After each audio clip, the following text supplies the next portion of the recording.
Đây nhá, thác nạp sản anh em nhá. Đấy, bây giờ là 8 giờ rưỡi. Hôm nay anh em mình đi chơi. Ken Vin Tùng mình đi chơi. Mình đi ăn cá thì đi ngang qua đi vào đây xem nhá. Đây này, toàn cảnh dưới kia là sông Mã Plus.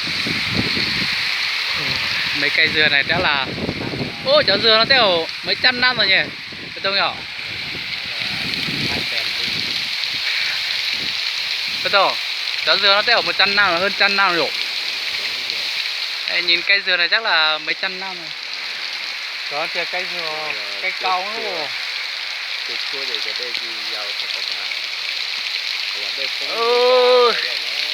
Cho tôi lo thì lo mà cho đây cho mùng tỏ táng thì lo còn nó cái tiêu.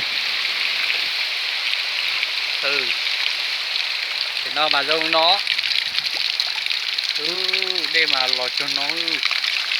Chỉ đây cũng số lót ra thì mà cho lót thôi thì đây chỉ là xe tỏ tên tỏ tàng.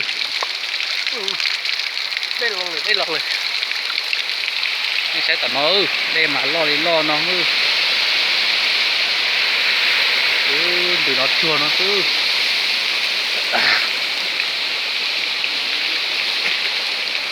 đừng có thế đó chỉ tin cho tôi và tôi sai rồi.